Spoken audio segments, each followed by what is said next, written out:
Terrifying story of the hunters in Identity V Part 2. Hello everyone. Lately, it's been gushing hot, so whenever I feel hot, I just can't focus properly. What could be better than a live statistic about the games I played? But what kind of statistic should it be now? Welcome back to MJ Horror Studio, survival horror games with 3D graphics and dark colors. Always bring a chilling sensation to players. Notable titles in this genre include Identity V, Dead by Daylight, and Friday the 13th. Recently, many of you have suggested that we should focus more on Identity V. In response to everyone's support, today, let's delve into the past of the hunters in the game, like Geisha, the Feaster, and Wu Chang. Before we begin the video, we hope you can show us some love by giving us a thumbs up, sharing our content, and supporting us. Now, let's delve into the eerie world of Identity V and explore the haunting origins of the hunters. Geisha. The opening for today's video is Geisha, the second female hunter to appear in Identity V after Violetta, the spider. Her real name is Michiko, a beautiful and graceful Japanese young woman, born and raised in the famous red light district of Yoshiwara, in the town of Sleep. Michiko soon became a renowned geisha in this area. Of course, a geisha is not a courtesan, specializing in selling fragrance and powder. So Michiko did not gain fame for her beauty or bedroom skills, but rather for her graceful and elegant stance, fluttering like a butterfly. Additionally, she favored wearing bright red kimonos, leading patrons to affectionately call her Red Butterfly, praising her graceful demeanor. Michiko thought her life would quietly pass by, that she would be able to redeem herself or continue dancing in Yoshiwara until the end of her days. But everything changed one day. That day, Michiko happened to meet a special foreign guest named Miles Donald at a party. He was only 39, but already a veteran army officer, possessing a handsome appearance with a deep eyes and a high nose. Miles fell in love with the geisha at first sight. Initially, Michiko didn't pay much attention to this foreign guest, but the young officer's frequent visits and a small gifts touched the heart of Red Butterfly, and after some time together, Miles took her out and organized a very sweet wedding ceremony. After the wedding night, the young couple decided to travel abroad together, and their destination was Miles' homeland. They thought this would be the perfect ending to their poetic love story, but it wasn't.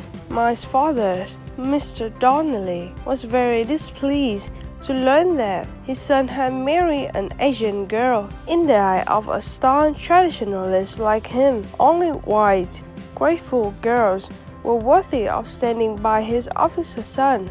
Therefore, despite his title as a father-in-law, Mr. Donnelly always harbored resentment towards Michiko because of her background. Over time, a cruel thought arose in Donnelly's mind.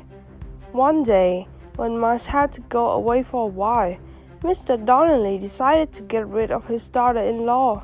No one knows what he did to Michiko, only that she disappeared after Miles' return. Mr. Donnelly claimed that Michiko had betrayed Miles and left home to be with another man. But Miles didn't believe Donnelly's words. He thought there must be some reason why Michiko vanished without a word. He contacted Martha behind Phil, a familiar matchmaker, to search for information about Michiko. Sometime later, Martha informed Miles that she had found Michiko's keepsake, hairpin, at an auction, but it had been bought by someone else. The person who sold the hairpin to the auction was an Asian woman, suspected by the fan community who be either Thích Thập Nhất or Tiểu Đào. survivors known as the antique seller who would appear in future updates. Martha said that she has investigated the buyer of the hairpin, who was the owner of the Oletta's mansion, and Michiko was likely there. Miles went there following Martha's lead, but after several days of waiting, he didn't find her until the third night. Miles unexpectedly received Michiko's hairpin, the one he had given her before, from a servant in the mansion, along with a message. He could live with it or stay and participate in the game to learn more about Michiko. Naturally, Miles chose to stay. A long time later, a package was sent to Miles, but it was never received, so it was redirected to the veterans unit with Miles. Inside the package was Michiko's hairpin, a yellow photograph of Miles and Michiko standing together on the Togetsu-go bridge in spring. In Japanese, Togetsu means crossing the moon, and the moon in Japanese sounds familiar to like you. So perhaps this photo also implies that their love has been forever severed. So, what happened to Michiko? And did Miles survive participating in the mysterious game of Oletta's mansion?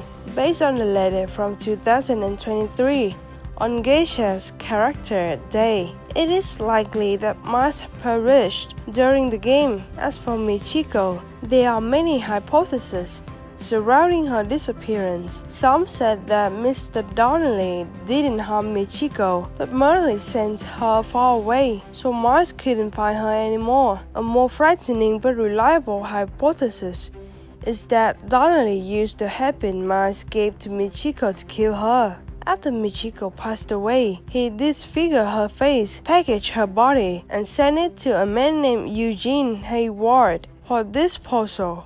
Eugene Hayward is a loyal servant of Donnelly, living with his wife, Marjorie Hayward, and their granddaughter, Margaretha Zell, in Van Lake Village. After Margaretha grew up, she became involved with a man named Sergei and left. And as you may guess, Margaretha Zell is the actress in the Hula Blue Circus troupe, whom the laughing Joker fell in love with, indirectly causing the tragedy and the renowned circus in Moonlit Park. After receiving Michiko's body from Donnelly, Eugene and his wife threw her into the large lake in the village for disposal, and for some reason unknown to anyone, she appeared at the Oletta's mansion. As for Eugene, he will be punished for his actions, which are closely related to the story of the next hunter in today's video. The Feaster. The Feaster is one of the most mysterious hunters in Identity V. The real name of the Feaster is Hastur, a mysterious entity with a form that is half human, half octopus, draped in a yellow cloak, revealing only menacing red eyes. Inspired by the great deity Hastur in the Lovecraftian universe, the Feaster first appeared in the Bruce B. short story, Hater the Shepherd. No one knows who he is, where he comes from, or what his purpose is. All people know is that one day, in a certain land, a figure clad in a yellow cloak appeared, accompanied by the downfall of an entire dynasty. Despite knowing that he embodies pain and calamity, many are still curious, eager to search for this figure in hopes of enlightenment and finding the true nature of the world. Most notably, we must mention Van Lake Village, where Eugene Hayward lives with his wife and granddaughter. Essentially, it's just a small, prosperous fishing village surrounded by dense forests, adjacent to a gold mining area. The village is renowned for a large lake with its rocky shores and breathtaking scenery, making it one of the tourist attractions and a source of wealth for the locals. The people of this village worship Hastur and reverently call him Lake God, believing that he will grant their wishes if they offer sacrifice to him. These sacrifices are often dead animals or devout followers, but sometimes they are maidens and children. However, There is no evidence to prove that Lake God Hester truly exists. Surveyor Walker Burgund visited the village to verify the rumors, and after witnessing the sacrifice, he concluded that the disappearance of the offerings was caused by flesh-eating piranhas inhabiting the lake, not spiritual phenomena as rumored by the villagers. However, whether the god under the lake exists or not, we cannot deny that this village was once very prosperous for a long time. Not only does it possess beautiful scenery and a pleasant climate suitable for vacations, but the mysterious rumors about the lake god also attract tourists and riders to this village. However, things began to turn sour when tourists suddenly went missing mysteriously. When questioned, the villagers adamantly claimed ignorance and exaggeration from the matter. Many such operations were launched, but the only child was found nearly drowned in the area. This child was later rescued, but began to exhibit extremely strange behaviors, such as a fondness for water and blood. The boy's name was revealed to be Arthur Bias. At some point unknown, Arthur set foot in the old letters mentioned because he was invited to participate in the main game with the experimental code 605. In that game, Arthur may have impersonated himself as Hester, or others may have mistaken him for Hester due to the effects of the stimulants used in the main game. Therefore, many believe that Arthur could be a survivor form of Hester, but there's still not enough evidence to prove that. The game ended, and Arthur was transformed into a puddle of water. Many hypotheses suggest that Arthur Bias did not die, and he changed his name to Arthur Russell, joining the investigation of the mysterious disappearance at the circus and writing a letter to the surveyor Walker, asking him to investigate the god Hester. Later, Arthur himself went to the Van Lake village and began writing a horror novel called The Lakeside Path, revolving around the mysterious lake god and the worship of villagers, based on his real-life experiences. Again, during an unspecified period after the children went missing, Eugene Hayward and his family moved to live there, and everything went peacefully for a long time. Being an outsider, Eugene didn't know much about the legend or the taboos in the rituals of sacrificing to the lake god. Therefore, later on, he foolishly disposed of the body of the geisha Michiko by throwing her into the lake, forgetting the most important requirement of the sacrifice. The sacrificial victim must be a virgin. This act of negligence offended Hester, who then cursed the village. Upon learning of this, the villagers showed great anger, so they sacrificed Eugene, his wife, and the surveyor Walker for daring to blaspheme and doubt the existence of Hester by burning them alive, aiming to appease the great deity. But it seems that everything was not effective. On a bone-chilling winter day, a hunter accidentally got caught in a storm and stumbled upon the lakeside village, only to find that all the villagers had disappeared without a trace. There were no signs in the village, indicating that the residents had left. Half-cooked meals were still on the stove, and possessions remained untouched.